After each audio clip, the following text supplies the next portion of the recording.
The spotlight on the dairy industry with regard to its environmental impact is now moving to sheep and beef farms, and they account for the greatest proportion of farmland in New Zealand.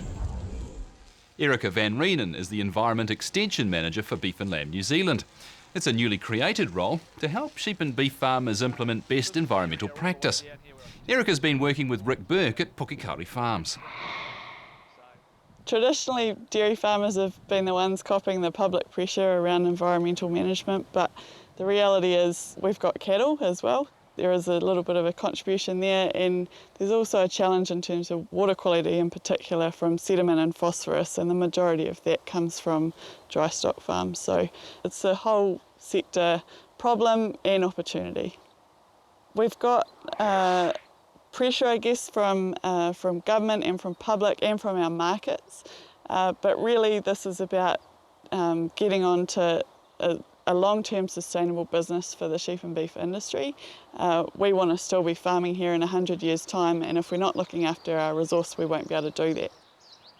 I haven't met a farmer yet that hasn't said they don't want to hand their land on in a better state. Unfortunately, often the practices that they have is around what their father did or what their grandfather did, and the science has moved a lot over recent years.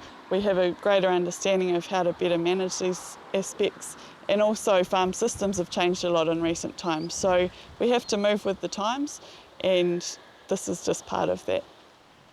Locking up areas of the farm is something that farmers generally will be pretty terrified at.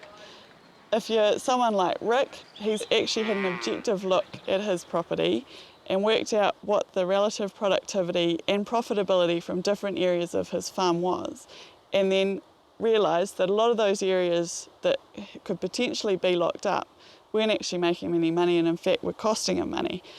Rick's not the only farmer that's like that. There's a lot of farmers all over the place that would actually find, if they looked at it, the production of those areas is not significant, and in fact you're better to lock it up, you'll have more time, and you've got management opportunities from doing that. We see it as a cost, and we need to flip that round and look at how we can make it into a more profitable exercise for the benefit of both the farm and the environment. So we've just about finished your plan, Rick, which is pretty exciting.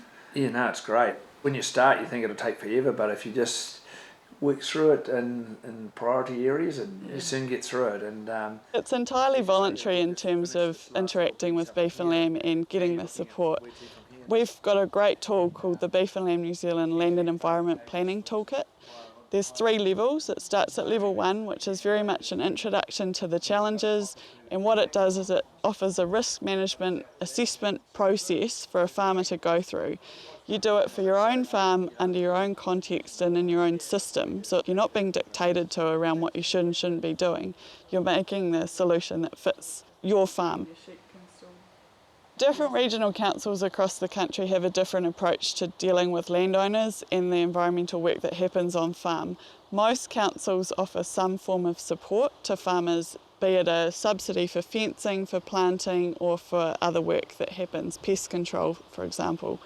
So the best thing you can do is contact your local land management advisor. They're called different things in different parts of the country, but most regional councils have the 0800 number. Give them a call and they'll be able to tell you what support's available for farmers.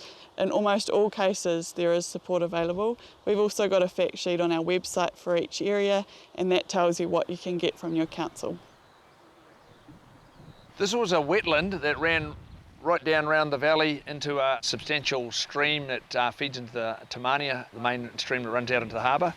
It was an area where we had issues with stock getting trapped in bogs, and there's a couple of little tomos down there, so I can count on the hand 4 occasions where we've had to pull bulls, and we've actually lost cattle in here, so that's all gone by the by.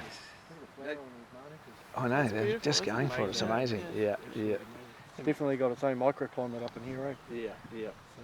We've done some more sensitive areas over the farm, but what happens, this becomes a little bit infectious, you see. So you look at these things and you think, crikey dick, I think we should take that out as well. When you look at that, it was growing a lot of weeds. There's areas of gorse and blackberry, and when you look at the return in terms of the farming side of things on that, you're losing dough. So the resources are going into this better country now, and this has been retired. This block here would be 50% subsidy from the regional council, and that means it goes into covenant, so it's protected forever type of thing. This is a bit of a Rolls-Royce job. We've got a number of species in here because we wanted to make it look good. But if, at the end of the day, I think knowing what we know, planting straight out Manuka or working with a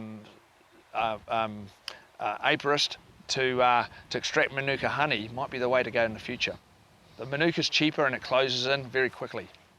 We dabbled with planting ourselves over the years, and it's a big job, and it takes your eye off the ball in terms of what you're doing on farm. So we decided 10 years ago to employ Barry Stent here, and he's done all our work. He's a top man. He gets in there and he knows what he's doing in terms of controlling different types of weeds. It knows all the plant species he's planted, so he's very good at what he does.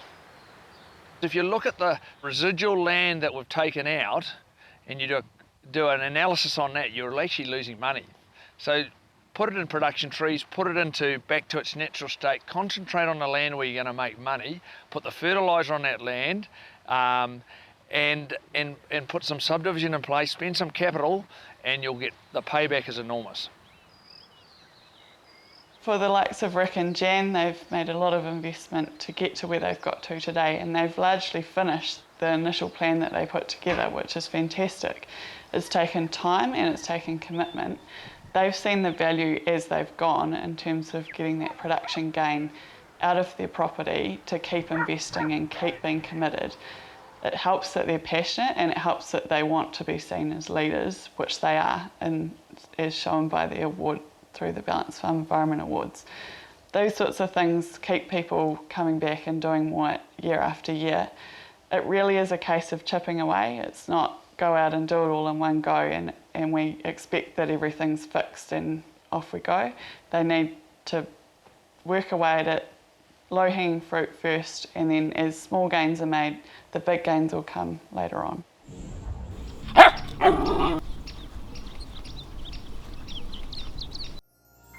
This program was made with funding from New Zealand On Air.